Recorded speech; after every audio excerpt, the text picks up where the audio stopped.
Imagine por um momento que você fosse arrancado de sua terra, levado como prisioneiro para um país estrangeiro e mesmo assim permanecesse firme em sua fé. Pense na coragem necessária para enfrentar reis poderosos, interpretar sonhos divinos e receber visões do futuro que ainda hoje, milhares de anos depois, continuam a se cumprir diante dos nossos olhos. Isso, meus amados, é apenas um vislumbre do que vamos descobrir hoje. E prometo que a última revelação que compartilharei neste vídeo será tão poderosa que mudará completamente sua perspectiva sobre profecias bíblicas. Olá, queridos irmãos! A paz do Senhor Jesus Cristo esteja com todos vocês. Eu sou João Lima. E quero declarar neste momento que a vitória de Deus já está selada sobre sua vida e sua família. Que as bênçãos do Altíssimo se derramem sobre você que nos assiste agora no canal Entre o Céu e a Terra. Se esta é sua primeira vez aqui, não deixe de se inscrever agora mesmo no canal, ativar o sininho de notificações, deixar seu like e compartilhar este vídeo com quem precisa ouvir esta mensagem. Nos comentários, quero que você escreva: eu permaneço fiel como Daniel. Isso vai me ajudar a saber que você está realmente comprometido com este estudo profundo que faremos hoje. O livro de Daniel é um dos textos mais fascinantes e proféticos de toda a Bíblia Sagrada. Escrito durante o período do exílio babilônico, entre os anos 605 e 530 a.C., este livro contém revelações impressionantes sobre o futuro da humanidade, e muitas delas estão se cumprindo exatamente diante dos nossos olhos nestes últimos dias. Hoje vamos mergulhar profundamente na vida deste extraordinário profeta, nas suas visões, na sua fidelidade inabalável e nas profecias que atravessaram milênios e continuam a nos guiar hoje. Prepare-se para ter sua fé fortalecida e sua compreensão das Escrituras elevada a um novo patamar. Daniel era um jovem hebreu de linhagem nobre quando Nabucodonosor, rei da Babilônia, conquistou Jerusalém no ano 605 a.C. Conforme lemos em Daniel capítulo 1, versículos 3 a 6. E disse o rei a Aspenaz, chefe dos seus eunucos, que trouxesse alguns dos filhos de Israel e da linhagem real e dos nobres jovens, sem defeito algum, de boa aparência, instruídos em toda a sabedoria, doutos em ciência, versados no conhecimento e que tivessem habilidade para assistir no palácio do rei e que lhes ensinasse as letras e a língua dos caldeus. E o rei lhes determinou a ração diária das iguarias do rei e do vinho que ele bebia, e que assim fossem mantidos por 3 anos, para que no fim deles pudessem estar diante do rei.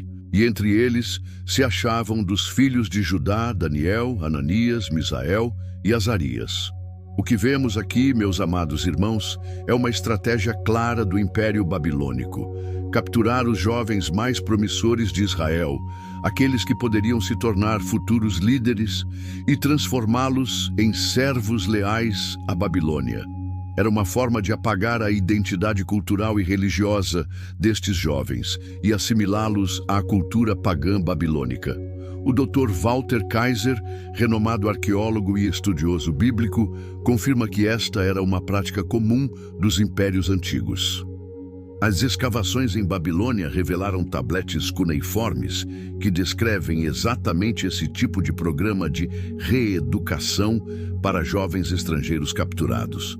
Os jovens hebreus foram submetidos a uma intensa imersão cultural: novo idioma, nova literatura, nova visão de mundo e até mesmo novos nomes. Daniel se tornou Beltesazar, nome que honrava a deidade babilônica Bel. Hananias tornou-se Sadraque, Misael virou Mesaque e Azarias foi renomeado Abed-nego. Era como se dissessem: vocês não são mais filhos de Israel, agora pertencem à Babilônia e aos seus deuses. E é aqui, meus irmãos, que encontramos a primeira grande lição da vida de Daniel: o compromisso inabalável com Deus, mesmo em território hostil.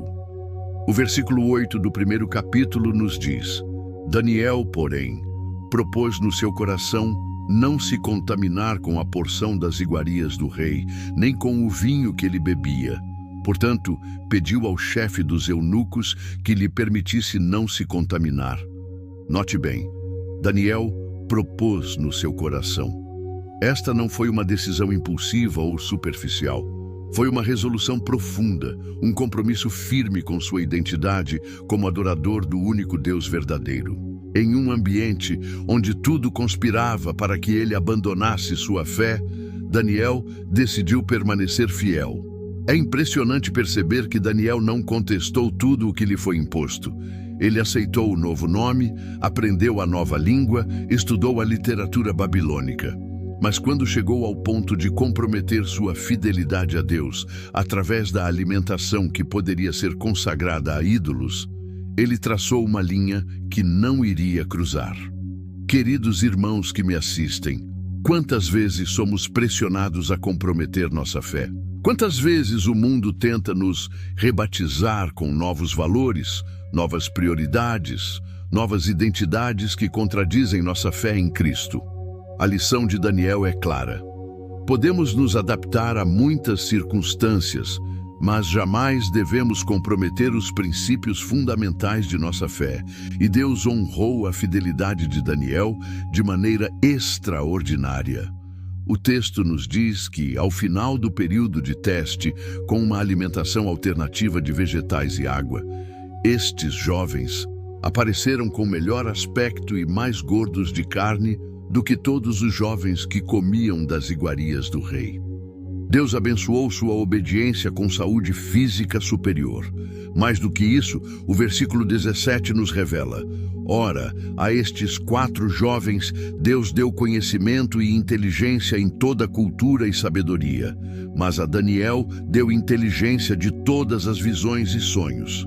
Veja bem, a fidelidade de Daniel não resultou apenas em bênçãos físicas, mas em uma capacidade espiritual extraordinária de interpretar visões e sonhos, uma habilidade que seria crucial para seu futuro ministério. Esta primeira aprovação na vida de Daniel estabelece um padrão que veremos se repetir ao longo de todo o livro. Fidelidade a Deus em meio à adversidade, seguida de bênçãos divinas extraordinárias que confirmam a soberania de Deus, mesmo em território pagão. No capítulo 2 de Daniel, encontramos um dos episódios mais dramáticos do livro. O rei Nabucodonosor tem um sonho perturbador que nenhum dos seus magos, encantadores, feiticeiros ou astrólogos consegue interpretar. Na verdade, o rei estabelece um desafio impossível. Eles devem não apenas interpretar o sonho, mas adivinhar qual foi o sonho, pois o rei se recusa a revelá-lo. Quando ninguém consegue realizar esta tarefa impossível, Nabucodonosor, em sua fúria, ordena a execução de todos os sábios da Babilônia, incluindo Daniel e seus amigos. É neste momento crítico que vemos o caráter de Daniel brilhar novamente. Em vez de entrar em pânico, Daniel pede tempo ao rei e imediatamente reúne seus 3 amigos para orar. Daniel capítulo 2, versículos 17 e 18 nos diz: Então Daniel foi para sua casa e fez saber o ocorrido a Hananias, Misael e Azarias, seus companheiros, para que pedissem misericórdia ao Deus dos céus sobre este mistério, a fim de que Daniel e seus companheiros não perecessem com o resto dos sábios da Babilônia. Amados irmãos, observe aqui a humildade de Daniel. Mesmo sendo especialmente dotado por Deus com o dom de interpretar sonhos, ele não confia apenas em sua própria capacidade. Ele entende o poder da oração coletiva e busca seus amigos para intercederem juntos diante do trono de Deus. Que lição poderosa para nós hoje! Quando enfrentamos crises aparentemente impossíveis, não devemos confiar apenas em nossas próprias forças ou habilidades, mas buscar o apoio da comunidade de fé para clamar a Deus. E como Deus responde? O versículo 19 nos diz: Então o mistério foi revelado a Daniel numa visão de noite, e Daniel louvou o Deus do céu. Observe a sequência: crise, oração fervorosa e resposta divina. E a primeira reação de Daniel não é correr para salvar sua própria vida, mas louvar a Deus. Daniel declara em sua oração de gratidão, no versículo 20 a 23, seja bendito o nome de Deus para todo o sempre, porque dele é a sabedoria e a força. Ele muda os tempos e as estações, remove reis e estabelece reis, dá sabedoria aos sábios e conhecimento aos entendidos. Ele revela o profundo e o escondido, conhece o que está em trevas e com ele mora a luz. A ti, ó Deus de meus pais, eu te louvo e te dou graças, porque me deste sabedoria e força, e agora me fizeste saber o que te pedimos, porque nos fizeste saber o assunto do rei. Que oração maravilhosa! Daniel reconhece que toda a sabedoria vem de Deus, que é Deus quem controla os destinos das nações, quem estabelece e remove governantes segundo sua vontade soberana. Esta verdade é fundamental para compreendermos todo o livro de Daniel. Por trás dos acontecimentos históricos, das ascensões e quedas de impérios, está a mão soberana de Deus, dirigindo todas as coisas para cumprir seus propósitos eternos. Quando Daniel é levado diante do rei, ele não toma o crédito para si, mas declara em Daniel capítulo 2, versículo 28, mas há um Deus no céu que revela os mistérios e fez saber ao rei Nabucodonosor o que há de acontecer nos últimos dias. Mesmo diante do homem mais poderoso do mundo naquela época, Daniel não hesita em testemunhar sobre o único Deus verdadeiro, o Deus de Israel, que está acima de todos os reis e reinos da terra. E qual era o sonho de Nabucodonosor? Era a visão de uma grande estátua com cabeça de ouro, peito e braços de prata, ventre e coxas de bronze, pernas de ferro e pés parte de ferro e parte de barro. De uma pedra, cortada sem auxílio de mãos, atingiu os pés da estátua, destruindo-a completamente, e depois cresceu até se tornar uma grande montanha que encheu toda a terra. A interpretação que Daniel dá a este sonho é absolutamente extraordinária. A estátua representa uma sucessão de reinos mundiais. A cabeça de ouro é o próprio Império Babilônico de Nabucodonosor. O peito e os braços de prata representam o Império Medo-Persa que viria depois. O ventre e as coxas de bronze simbolizam o Império Grego que sucederia os persas. E as pernas de ferro e os pés, parte de ferro e parte de barro, representam o Império Romano e suas extensões posteriores. O Dr. John Walvoord, um dos maiores especialistas em profecia bíblica, observa que esta profecia, feita por volta de 600 a.C., antecipou com precisão impressionante a sucessão exata dos impérios mundiais que dominariam o Oriente Médio pelos séculos seguintes. O Império Babilônico, de fato, caiu para os medos e persas em 539 a.C. O Império Persa foi conquistado por Alexandre o Grande em 331 a.C., estabelecendo o domínio grego. E, posteriormente, o Império Romano suplantou os reinos helenísticos, exatamente como Daniel havia profetizado. Mas o aspecto mais extraordinário desta profecia é a pedra cortada sem auxílio de mãos humanas que destrói a estátua e se torna uma montanha que enche toda a terra.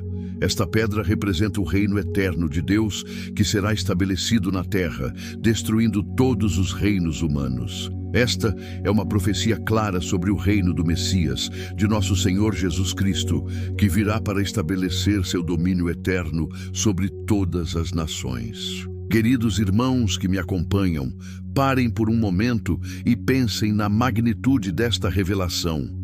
Um jovem hebreu cativo em terra estrangeira recebe de Deus uma visão panorâmica da história mundial que se estenderia por mais de 2.500 anos. E vemos hoje que cada detalhe desta profecia se cumpriu com precisão absoluta. Isso não é apenas impressionante, é um testemunho inquestionável da autenticidade da palavra de Deus e da soberania do nosso Deus sobre toda a história humana. A reação de Nabucodonosor ao ouvir a interpretação é notável. Daniel capítulo 2, versículo 46 a 47 nos diz: Então o rei Nabucodonosor caiu sobre o seu rosto e adorou a Daniel, e ordenou que lhe oferecessem uma oblação e perfumes suaves. Respondeu o rei a Daniel e disse: Certamente o vosso Deus é Deus dos deuses, e o Senhor dos reis, e o revelador dos mistérios, pois pudeste revelar este mistério. Mesmo sendo o governante do maior império do mundo naquela época, Nabucodonosor reconhece a superioridade do Deus de Israel. Este é um tema recorrente no livro de Daniel. O testemunho poderoso que leva até mesmo reis pagãos a reconhecerem a soberania do Deus verdadeiro. Mas a história de Daniel está apenas começando. No capítulo 3, embora o próprio Daniel não seja mencionado no episódio, vemos seus 3 amigos enfrentando um desafio ainda maior à sua fé. Nabucodonosor, talvez inspirado pelo sonho da estátua, constrói uma enorme estátua de ouro e ordena que todos se prostrem diante dela quando tocarem os instrumentos musicais, a pena para desobediência ser lançado na fornalha ardente. Sadraque, Mesaque e Abed-nego recusam-se a adorar a estátua, permanecendo fiéis ao primeiro mandamento de não ter outros deuses e não se curvar diante de ídolos. Sua resposta ao rei em Daniel capítulo 3, versículos 16 a 18, é um dos testemunhos mais poderosos de fé em toda a Bíblia. Responderam Sadraque, Mesaque e Abed-nego e disseram ao rei Nabucodonosor: Não necessitamos de te responder sobre este assunto. Eis que o nosso Deus, a quem nós servimos, é que nos pode livrar. Ele nos livrará da fornalha de fogo ardente e da tua mão, ó rei. E se não, fica sabendo, ó rei, que não serviremos a teus deuses, nem adoraremos a estátua de ouro que levantaste. Que fé extraordinária! Eles acreditavam que Deus poderia livrá-los, mas mesmo se ele escolhesse não fazê-lo, eles permaneceriam fiéis. Sua obediência a Deus não estava condicionada a resultados favoráveis. Era uma fidelidade absoluta, independente das circunstâncias. Amados irmãos, quanto precisamos deste tipo de fé inabalável nos dias de hoje. Uma fé que não vacila quando enfrentamos perseguição ou pressão social. Uma fé que não exige que Deus sempre nos livre de nossas tribulações, mas que permanece firme mesmo diante da possibilidade do sofrimento. Como sabemos, Deus intervém milagrosamente.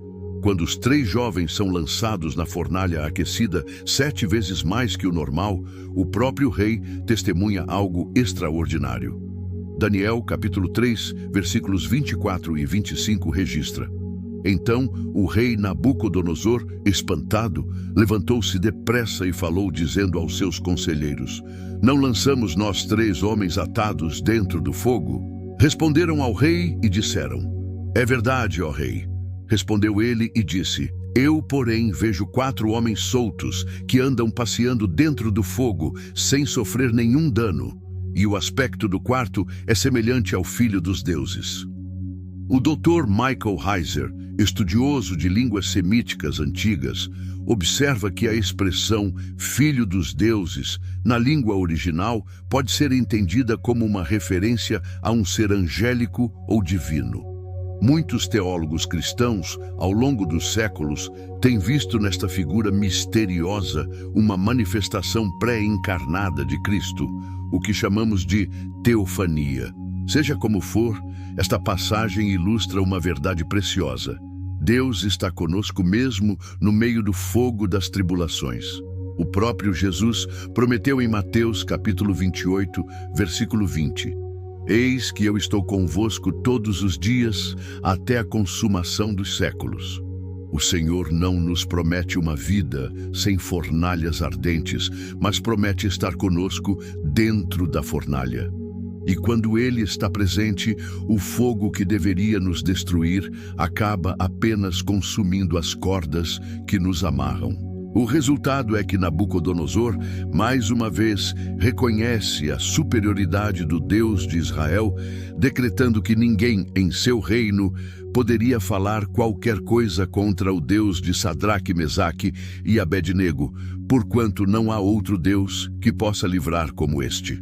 No capítulo 4 de Daniel, encontramos um dos relatos mais surpreendentes de toda a Bíblia, um rei pagão, Nabucodonosor, narrando seu próprio testemunho de como o Deus de Israel o humilhou e depois o restaurou. Este capítulo é único na Escritura, pois é efetivamente escrito na primeira pessoa por um governante gentio, integrando seu testemunho pessoal ao texto inspirado. O capítulo começa com Nabucodonosor tendo outro sonho perturbador. Uma grande árvore que crescia até o céu, dando abrigo e alimento para todos os seres, mas que recebe uma ordem divina para ser cortada, deixando apenas o toco, com raízes amarrado com cadeias de ferro e bronze. A sentença termina com estas palavras enigmáticas: mude-se-lhe o coração de homem, e seja-lhe dado o coração de animal, e passem sobre ele 7 tempos. Mais uma vez, Daniel é chamado para interpretar o sonho, e com coragem e compaixão, ele revela a dura verdade ao rei. A árvore que viste, és tu, ó rei, que cresceste e te fizeste forte. O sonho era uma advertência divina. Nabucodonosor seria humilhado por causa de seu orgulho. Viveria como animal por 7 tempos, provavelmente 7 anos, até que reconhecesse que o Altíssimo tem domínio sobre o reino dos homens e o dá a quem quer. Daniel, mostrando grande sabedoria pastoral, ainda aconselha o rei em Daniel capítulo 4, versículo 27. Portanto, ó rei, aceita o meu conselho e põe termo em teus pecados pela justiça e as tuas iniquidades usando de misericórdia para com os pobres, e talvez se prolongue a tua tranquilidade. Que exemplo para nós! Mesmo diante de um governante absoluto, Daniel não suaviza a verdade divina, mas a apresenta com coragem e também com compaixão, oferecendo um caminho de arrependimento. Um ano depois, enquanto caminhava no terraço de seu palácio em Babilônia, Nabucodonosor cai na armadilha do orgulho, declarando: não é esta a grande Babilônia que eu edifiquei para a casa real com o meu grandioso poder e para a glória da minha majestade? As palavras ainda estavam em sua boca quando uma voz do céu anuncia o cumprimento do juízo divino. Os arqueólogos confirmam que Babilônia era de fato uma das cidades mais impressionantes do mundo antigo. O professor David Hawking, da Universidade de Cambridge, observa que os jardins suspensos, as muralhas monumentais e o portão de Ishtar faziam de Babilônia uma maravilha arquitetônica sem paralelos na antiguidade. O orgulho de Nabucodonosor não era infundado, mas ele esqueceu de reconhecer a fonte de todo o seu poder e prosperidade. O versículo 33 descreve o cumprimento literal da profecia. Na mesma hora se cumpriu a palavra sobre Nabucodonosor, e foi expulso dentre os homens e comia erva como os bois, e o seu corpo foi molhado do orvalho do céu, até que lhe cresceu o cabelo como as penas da águia, e as suas unhas como as das aves. Muitos estudiosos modernos sugerem que Nabucodonosor sofreu de uma condição psiquiátrica rara chamada licantropia clínica, onde a pessoa acredita ser um animal e se comporta como tal. O Dr. Edward Shorter, historiador da medicina da Universidade de Toronto, documentou casos semelhantes ao longo da história. Independentemente do diagnóstico clínico, o que a Bíblia enfatiza é que esta condição foi um juízo divino específico para humilhar o orgulho do rei. E depois de 7 tempos, o que acontece? O versículo 34 nos traz o desfecho extraordinário. Mas ao fim daqueles dias, eu, Nabucodonosor, levantei os meus olhos ao céu, e voltou-me o entendimento, e eu bendisse o Altíssimo, e louvei e glorifiquei ao que vive para sempre. O rei não apenas é restaurado à sua sanidade, mas reconhece a soberania absoluta do Deus de Israel. Amados irmãos que me assistem, reflitam sobre esta lição poderosa. O orgulho é um inimigo sutil, mas devastador da nossa vida espiritual. A própria Escritura nos adverte em Provérbios capítulo 16, versículo 18. A soberba precede a ruína, e a altivez do espírito precede a queda. Quantas vezes nos vangloriamos de nossas realizações, esquecendo que tudo o que temos e somos vem da graça de Deus. Nabucodonosor teve que ser reduzido à condição de animal para aprender esta lição. Que possamos aprendê-la sem precisar passar por tal humilhação. O capítulo 5 nos traz outro episódio dramático, agora envolvendo Belsassar, que a Bíblia identifica como o último rei de Babilônia. Por muito tempo, historiadores seculares questionaram a existência deste rei, pois as listas conhecidas de governantes babilônicos terminavam com Nabonido. No entanto, descobertas arqueológicas do século XX, particularmente o cilindro de Nabonido, encontrado em 1854, revelaram que Nabonido passou vários anos ausente de Babilônia, deixando seu filho Belsassar como corregente. Mais uma vez, a precisão histórica da Bíblia foi confirmada pela arqueologia. Durante um grande banquete, Belsassar comete um ato de extrema impiedade. Usa os vasos sagrados do Templo de Jerusalém, que Nabucodonosor havia trazido como espólio de guerra, para beber vinho e louvar seus deuses pagãos. Neste momento de profanação, aparece uma mão sobrenatural que escreve na parede do palácio as misteriosas palavras Mene, Mene, Tekel, Parsim. Aterrorizado, Belsassar convoca todos os sábios de Babilônia, mas nenhum consegue interpretar a escrita. A rainha, provavelmente a rainha-mãe, lembra-se de Daniel e sua capacidade de interpretar mistérios divinos. Daniel, agora um homem idoso que serviu ao império por décadas, é trazido perante o rei.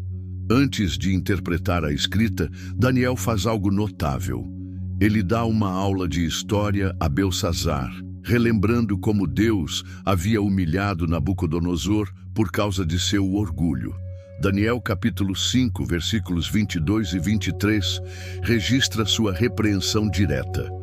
E tu, seu filho Belsassar, não humilhaste o teu coração, ainda que soubeste tudo isso. Porém te elevaste contra o Senhor do céu, pois foram trazidos à tua presença os vasos da casa dele, e tu, os teus grandes, as tuas mulheres e concubinas, bebestes vinho neles.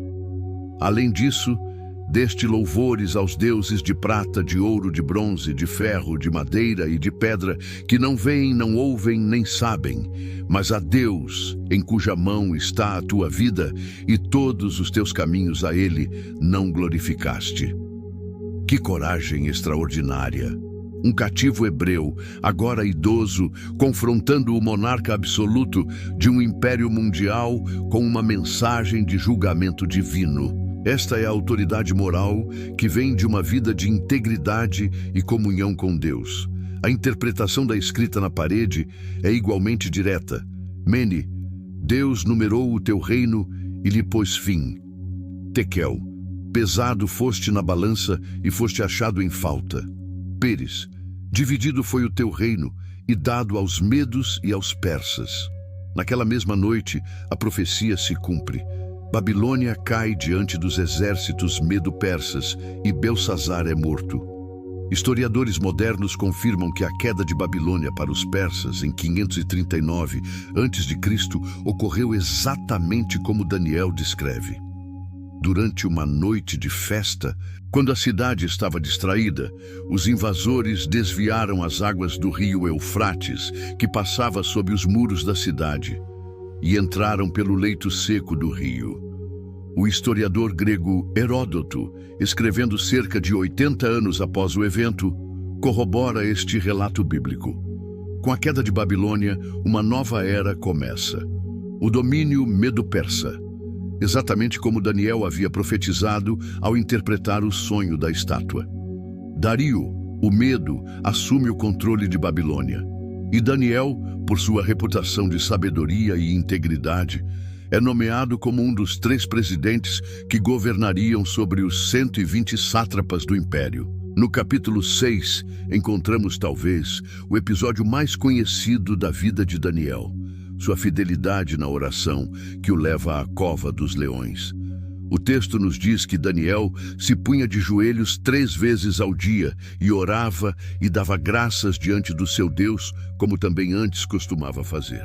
Observem a consistência da vida devocional de Daniel. Não era algo que ele fazia apenas em tempos de crise, mas um hábito estabelecido ao longo de toda a sua vida. Quando seus rivais, movidos por inveja de sua posição e favor com o rei, conseguem enganar Dário a assinar um decreto proibindo orações a qualquer deus ou homem, exceto ao próprio rei por 30 dias, Daniel não muda seu comportamento. O versículo 10 é revelador. Daniel, quando soube que a escritura estava assinada, entrou em sua casa e em cima, no seu quarto, onde as janelas estavam abertas do lado de Jerusalém, 3 vezes ao dia se punha de joelhos e orava e dava graças diante do seu Deus, como também antes costumava fazer. Note que Daniel não procurou o confronto, não foi orar publicamente nas ruas para desafiar o decreto, mas também não comprometeu sua fidelidade a Deus. Continuou orando em seu quarto, com as janelas abertas na direção de Jerusalém, como sempre fazia. Sua desobediência civil foi discreta, mas inequívoca, e quando foi descoberto, aceitou as consequências sem resistência. Meus queridos irmãos, que lição poderosa para nossos dias. Em um mundo cada vez mais hostil aos valores cristãos, somos frequentemente pressionados a comprometer nossa fé, seja para agradar nossos colegas, avançar em nossas carreiras ou simplesmente evitar o confronto. Daniel nos ensina que a fidelidade a Deus deve superar qualquer lei humana ou pressão social que contradiga os princípios divinos. O apóstolo Pedro expressou este mesmo princípio em Atos capítulo 5, versículo 29, quando declarou diante do Sinédrio: mais importa obedecer a Deus do que aos homens. Como cristãos, somos chamados a ser cidadãos exemplares e a respeitar as autoridades, mas nossa lealdade suprema é sempre a Deus. A angústia do rei Dário é comovente. Ele passou a noite em jejum, sem dormir, preocupado com Daniel. Ao amanhecer, corre para a cova dos leões e grita: Daniel, servo do Deus vivo, o teu Deus, a quem tu continuamente serves, pôde livrar-te dos leões? Para seu alívio e alegria, Daniel responde: o meu Deus enviou o seu anjo e fechou a boca dos leões, para que não me fizessem dano, porque foi achada em mim inocência diante dele. E também contra ti, ó rei, não tenho cometido delito algum. Dr. John Lennox, matemático e filósofo da Universidade de Oxford, observa que Daniel não atribui sua libertação a algum mérito pessoal ou poder espiritual próprio, mas exclusivamente à intervenção divina. Ele reconhece sua inocência diante de Deus e do rei, mas sabe que sua salvação veio pela graça de Deus através de seu anjo. O resultado deste episódio é mais um reconhecimento público da soberania do Deus de Israel por parte de um governante gentio. Dário decreta: em todo o domínio do meu reino, os homens tremam e temam perante o Deus de Daniel, porque ele é o Deus vivo e permanece para sempre, e o seu reino não será destruído, e o seu domínio durará até o fim. Ele livra e salva, e opera sinais e maravilhas no céu e na terra. Foi ele quem livrou Daniel do poder dos leões. Nos capítulos 7 a 12 de Daniel, entramos em algumas das profecias mais extraordinárias e detalhadas de toda a Bíblia. Se nos capítulos 1 a 6 vimos principalmente o Daniel histórico, o homem de integridade que serviu a Deus fielmente em uma terra estrangeira, agora vamos conhecer o Daniel profético, o vidente que recebeu revelações divinas sobre o futuro das nações, o tempo do fim e a vinda do Messias. O capítulo 7 nos apresenta uma visão que Daniel teve durante o primeiro ano de Belsazar, portanto, cronologicamente antes dos eventos do capítulo 5. Ele vê 4 grandes animais que surgem do mar: um leão com asas de águia, um urso com 3 costelas na boca, um leopardo com 4 asas e 4 cabeças, e um quarto animal terrível e espantoso com grandes dentes de ferro e 10 chifres. O Dr. Stephen Miller, professor de Antigo Testamento, aponta que esta visão é paralela ao sonho da estátua de Nabucodonosor, representando os mesmos 4 impérios mundiais, mas agora do ponto de vista divino, como bestas selvagens que devoram e conquistam. O leão alado representa Babilônia, cujos símbolos incluíam realmente leões alados, como podemos ver hoje no Museu Pergamon em Berlim. O urso simboliza o Império Medo-Persa, com as 3 costelas provavelmente representando os 3 principais reinos conquistados: Lídia, Babilônia e Egito. O leopardo de 4 cabeças representa o Império Grego e sua divisão em 4 reinos após a morte de Alexandre, o Grande. E o quarto animal seria o Império Romano, de poder sem precedentes. A visão continua com a descrição de um chifre pequeno, que surge entre os 10 chifres da quarta besta, tendo olhos como os de homem e uma boca que falava grandes coisas. Este chifre blasfemo faz guerra contra os santos até que o Ancião de Dias estabelece seu trono de julgamento e o livro é aberto. Então vem a parte mais impressionante da visão em Daniel, capítulo 7, versículos 13 e 14. Eu estava olhando nas minhas visões da noite, e eis que vinha nas nuvens do céu um como o Filho do Homem. E dirigiu-se ao Ancião de Dias, e o fizeram chegar até ele. E foi-lhe dado o domínio e a honra e o reino para que todos os povos, nações e línguas o servissem. O seu domínio é um domínio eterno que não passará, e o seu reino tal que não será destruído. Esta é uma das profecias messiânicas mais claras do Antigo Testamento. O título Filho do Homem seria adotado por Jesus como sua autodesignação preferida nos Evangelhos. Na verdade, quando o sumo sacerdote exige que Jesus declare se ele é o Cristo, Jesus responde citando esta passagem de Daniel: Eu sou.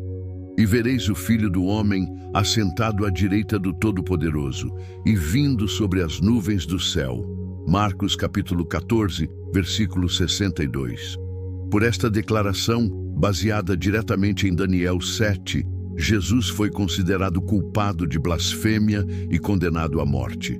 O Dr. Michael Brown, renomado erudito judeu messiânico, observa que esta passagem em Daniel 7 apresenta uma figura que é claramente mais que humana. Alguém que recebe adoração universal e um reino eterno, atributos que pertencem somente a Deus.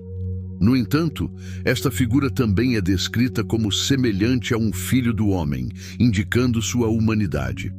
Aqui vemos a misteriosa dualidade do Messias, plenamente divino e plenamente humano. No capítulo 8, Daniel recebe outra visão simbólica, desta vez de um carneiro com 2 chifres, representando o Império Medo-Persa, sendo derrotado por um bode com um grande chifre, Alexandre o Grande. O grande chifre é quebrado e substituído por 4 chifres, os 4 generais que dividiram o império após a morte de Alexandre. Um dos chifres cresce e se torna o chifre pequeno, que ataca o príncipe dos exércitos e profana o santuário.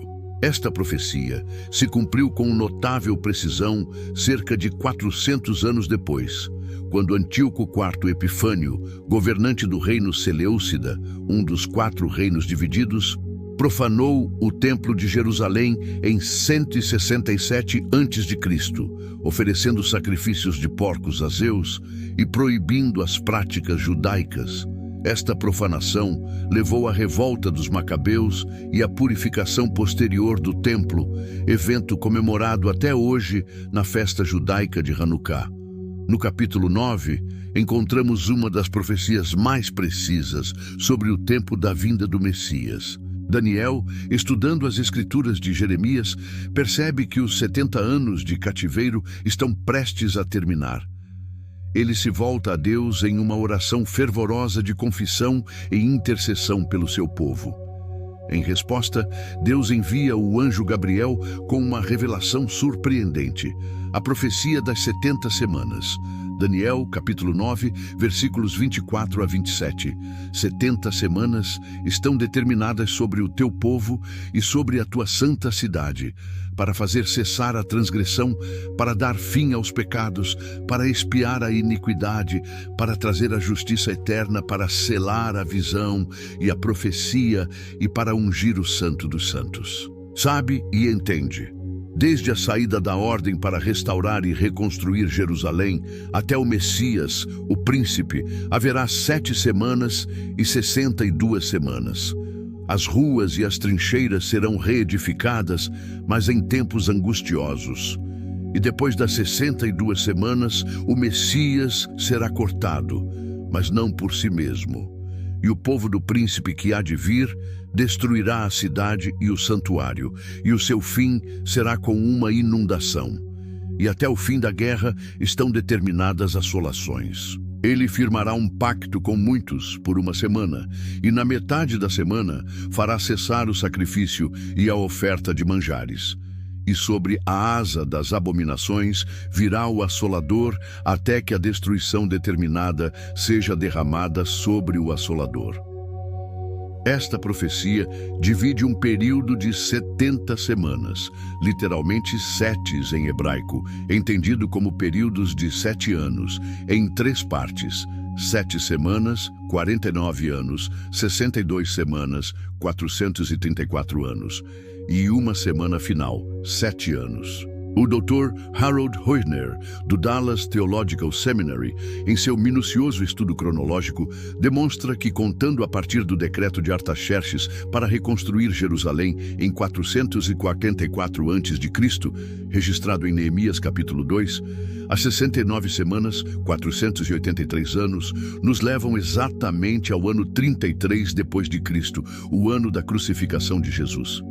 O Messias seria cortado, crucificado, depois das 69 semanas, exatamente como ocorreu. E após isso, o povo do príncipe que há de vir destruirá a cidade e o santuário, o que se cumpriu literalmente quando os romanos, sob o general Tito, destruíram Jerusalém e o templo em 70 depois de Cristo. Queridos irmãos, pensem na precisão extraordinária desta profecia. 4 séculos antes do nascimento de Jesus, Daniel profetizou não apenas sua vinda como Messias, mas o tempo exato em que ele seria cortado, morto, e que depois disso o templo seria destruído. Estas profecias, cumpridas com tamanha exatidão, são um testemunho poderoso da autenticidade da palavra de Deus e da identidade de Jesus como o verdadeiro Messias prometido. Nos capítulos 10 a 12, encontramos a última grande visão de Daniel, que começa com um encontro surpreendente com um ser angélico que luta contra o príncipe do reino da Pérsia por 21 dias, até que Miguel, um dos primeiros príncipes, vem ajudá-lo. Este relato nos dá um vislumbre raro do conflito espiritual que ocorre nos reinos invisíveis, enquanto potências angélicas e demoníacas lutam pela influência sobre as nações. O Dr. Michael Heiser, em seu livro O Reino Invisível, sugere que esta passagem revela a estrutura cósmica do mundo espiritual, onde principados e potestades espirituais estão associados a reinos terrestres. Paulo parece confirmar esta visão em Efésios capítulo 6, versículo 12, quando fala de nossa luta contra os principados, contra as potestades, contra os príncipes das trevas deste século, contra as hostes espirituais da maldade nos lugares celestiais.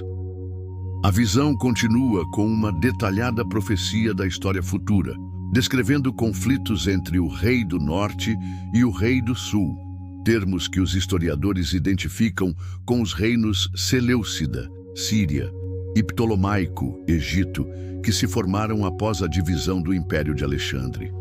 A precisão histórica é tão impressionante que críticos liberais argumentam que Daniel deve ter sido escrito depois desses eventos. No entanto, descobertas como os manuscritos do Mar Morto confirmam que o livro de Daniel circulava muito antes desses eventos ocorrerem. No capítulo 12, a visão culmina com uma referência aos tempos do fim, quando Miguel, o grande príncipe que se levanta pelos filhos do teu povo, se erguerá e haverá um tempo de angústia, qual nunca houve desde que houve nação. Esta angústia parece se referir à grande tribulação mencionada por Jesus em Mateus, capítulo 24. Daniel, capítulo 12, versículo 2, contém uma das referências mais claras à ressurreição no Antigo Testamento. E muitos dos que dormem no pó da terra ressuscitarão, uns para a vida eterna e outros para vergonha e desprezo eterno. E o livro termina com uma instrução misteriosa a Daniel. Tu, porém, Daniel, encerra as palavras e sela o livro até o tempo do fim. Muitos correrão de uma parte para outra e a ciência se multiplicará. Muitos intérpretes veem nesta passagem uma referência à explosão de conhecimento e mobilidade global que caracteriza nossa era moderna, possivelmente indicando que estamos nos aproximando do tempo do fim, mencionado por Daniel. Amados irmãos que me acompanharam até aqui, o que podemos aprender deste livro extraordinário para nossas vidas hoje? Primeiro, aprendemos sobre integridade inabalável. Daniel manteve sua fidelidade a Deus desde sua juventude até a velhice, enfrentando pressões, ameaças e perseguições. Em uma cultura cada vez mais hostil aos valores cristãos, precisamos desta mesma firmeza de caráter e convicções. Segundo, vemos o valor da oração constante. A vida de oração disciplinada de Daniel foi a fonte de sua força espiritual. Ele orava 3 vezes ao dia, mesmo quando isso significava arriscar sua vida. Quanto tempo dedicamos à comunhão íntima com Deus diariamente? Terceiro, somos inspirados pela coragem profética de Daniel. Ele falou a verdade a reis poderosos, sem medo das consequências. Em um mundo que cada vez mais rejeita as verdades absolutas da palavra de Deus, precisamos desta mesma coragem para proclamar o Evangelho sem comprometimento. E talvez o mais importante, o livro de Daniel nos dá uma perspectiva soberana da história. Através das visões proféticas que se cumpriram com precisão extraordinária ao longo dos séculos, somos assegurados de que Deus está no controle absoluto dos eventos mundiais. Impérios surgem e caem, governantes vêm e vão, mas o propósito eterno de Deus avança inexoravelmente rumo à consumação final, o estabelecimento do reino eterno de Cristo. Em tempos turbulentos como os nossos, esta certeza é profundamente confortadora. Como Daniel, podemos enfrentar qualquer adversidade com a confiança inabalável de que o Deus que revelou o futuro a Daniel é o mesmo Deus que segura nosso futuro em suas mãos. O Dr. John Lennox resume belamente: o livro de Daniel não é apenas um registro de eventos passados ou uma previsão de eventos futuros. É um lembrete atemporal de que, independentemente de quão caótico o mundo possa parecer, Deus está entronizado nos céus. Seu propósito não pode ser frustrado e seu reino finalmente triunfará. Se você assistiu até aqui, quero que escreva nos comentários: eu permaneço fiel como Daniel. E quero convidá-lo a fazer uma decisão hoje. Assim como Daniel propôs em seu coração não se contaminar com a cultura babilônica, proponha em seu coração ser fiel a Deus em meio a esta geração perversa e corrupta. Determine-se a ser um Daniel moderno, alguém que permanece firme na verdade, independentemente do custo. Se você ainda não conhece Jesus Cristo como seu Salvador pessoal, este é o momento de fazer esta decisão. A profecia de Daniel sobre as 70 semanas aponta diretamente para Jesus como o Messias prometido que veio para expiar a iniquidade e trazer a justiça eterna. Ele morreu na cruz por seus pecados e ressuscitou ao terceiro dia, e agora oferece salvação e vida eterna a todos que nele creem. Antes de nos despedirmos, não se esqueça de se inscrever no canal Entre o Céu e a Terra, ativar o sininho de notificações, deixar seu like neste vídeo e compartilhá-lo com alguém que precisa conhecer estas verdades poderosas do livro de Daniel. Na próxima semana, continuaremos nossa jornada pelas profecias bíblicas, explorando o livro de Apocalipse e como ele se conecta com as visões de Daniel. Você não vai querer perder. Até lá, permaneça firme na fé, vigilante em oração e confiante na soberania de Deus sobre todas as coisas. Que o Senhor abençoe ricamente sua vida, sua família e seu lar. Eu sou João Lima, do canal Entre o Céu e a Terra, e até o próximo vídeo.